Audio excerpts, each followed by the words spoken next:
এখন শুরু হলো আমাদের ক্লাস 9-এর ট্যাক্সোনমি শেষ পার্ট, অর্থাৎ এপিসোড 7। এটাই হচ্ছে 7 নম্বর এপিসোড, এটাই শেষ। আর এই নিয়ে কোনো ভিডিও হবে না এই ট্যাক্সোনমি পার্টে। তাহলে ছাত্রছাত্রীরা শুরু করা যাক। ওকে, এখন যে প্রশ্নগুলো সেট করা হয়েছে, প্রশ্নগুলো হলো: আম গাছের হায়ারার্কি কি? প্রাণীবিদ্যার জনককে? উদ্ভিদবিদ্যার জনককে? বাঘের বিজ্ঞানসম্মত নাম লেখো। আম গাছের বিজ্ঞানসম্মত নাম লেখো। বিজ্ঞানসম্মত নাম ল্যাটিন ভাষায় লেখা হয় কেন? ওকে, এই 6খানা প্রশ্ন, এই 6টা প্রশ্নের উত্তর আমরা এখন সলভ করার চেষ্টা করব। তাহলে সবাই রেডি? এখন যে প্রশ্নের উত্তরটা করব সেটা হলো আম গাছের হায়ারার্কি কি? আম গাছের হায়ারার্কি বা শ্রেণীগত অবস্থান। রাজ্য কিংডম, রাজ্যকে ইংরেজিতে বলা হয় কিংডম। আম গাছের হায়ারার্কির রাজ্য হচ্ছে প্ল্যান্টি। প্ল্যান্টি মানে হচ্ছে গাছ, গাছের যে বৈশিষ্ট্যগুলো তোমরা পড়েছো বা পড়বে। পর্ব ফাইলাম। অ্যাঞ্জিওস্পার্ম, এটা হচ্ছে গুপ্তবীজি। পর্ব হচ্ছে ফাইলাম হচ্ছে অ্যাঞ্জিওস্পার্ম, গুপ্তবীজি। এরপর দেখো ক্লাস শ্রেণী ডাইকটিলিডন মানে হচ্ছে আম গাছ দ্বিবীজপত্রী। অর্ডার বর্গ স্যাপিয়েন্ডেলস, স্যাপিয়েন্ডেলিস। তারপরে গোত্র অ্যানাকার্ডিয়েসি। গণ ম্যাঙ্গিফেরা। প্রজাতি ইন্ডিকা। তাহলে তোমরা দেখলে আম গাছের শ্রেণীগত অবস্থান এবং আম গাছের বিজ্ঞানসম্মত নাম হচ্ছে ম্যাঙ্গিফেরা ইন্ডিকা। জেনাস এবং স্পিসিস মিলে হয়েছে ম্যাঙ্গিফেরা ইন্ডিকা।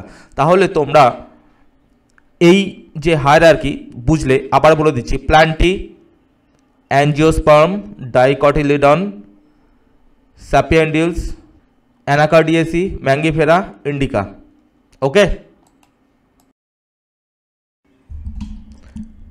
এখন যে প্রশ্নের সমাধান করব সেটা হলো প্রাণীবিদ্যার জনককে?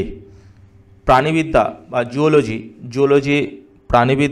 প্রাণীবিদ্যার জনককে? বিজ্ঞানী অ্যারিস্টটল। বিজ্ঞানী অ্যারিস্টটল। উদ্ভিদবিদ্যার জনককে? উদ্ভিদবিদ্যা বা বোটানির জনক বিজ্ঞানী থিওফ্রাস্টাস। ঠিক আছে। বাঘের বিজ্ঞানসম্মত নাম লেখো। বাঘের বিজ্ঞানসম্মত নাম হচ্ছে প্যানথেরা টাইগ্রিস। তোমরা দেখো এই বিজ্ঞানসম্মত নাম লেখার সময় জেনাস এবং স্পিসিস এই দুটো পদ ইউজ করা হয়েছে। প্যানথেরা জেনাস আর টাইগ্রিস হচ্ছে স্পিসিস।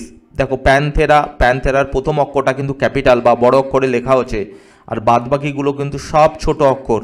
এইবারে দেখো প্রত্যেকটা অক্ষরের মাঝে কিন্তু ফাঁকা স্থান রয়েছে, এবং জেনাস এবং স্পিসিস এই দুটো লেখার মধ্যেখানে ফাঁকা স্থান রয়েছে।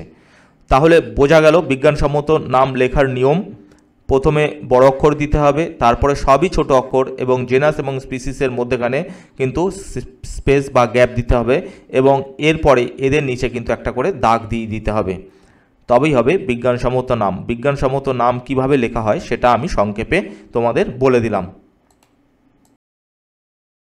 আম গাছের বিজ্ঞানসম্মত নাম লেখো। এটা খুবই সোজা, ম্যাঙ্গিফেরা ইন্ডিকা। ম্যাঙ্গিফেরা ইন্ডিকা হলো আম গাছের বিজ্ঞানসম্মত নাম। কিভাবে বিজ্ঞানসম্মত নাম লেখা হয় সেটা কিন্তু এর আগের বলে দিয়েছি প্রশ্নে। দুটো পদ নিয়ে হবে বিজ্ঞানসম্মত নাম। বিজ্ঞানসম্মত নাম ল্যাটিন ভাষায় লেখা হয় কেন?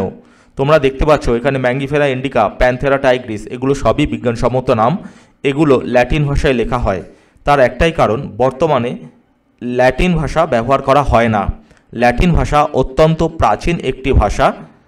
এই ভাষা বর্তমানে ব্যবহার করা হয় না বলে, প্রচলন নেই বলে এই ভাষার বিকৃতি ঘটানো যায় না বা পরিবর্তন ঘটানো যায় না।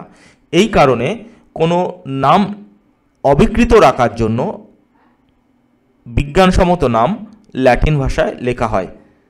তাহলে বোঝা গেল ল্যাটিন ভাষা কেন ইউজ করা হয়। ল্যাটিন ভাষা ইউজ করার একটাই কারণ, যাতে কখনোই বিজ্ঞানসম্মত নাম পরিবর্তিত না হয় বা বিকৃত ঘটানো না যায়। শুধু এই অবিকৃত রাখার জন্য বিজ্ঞানসম্মত নাম ল্যাটিন ভাষায় লেখা হয়। ওকে।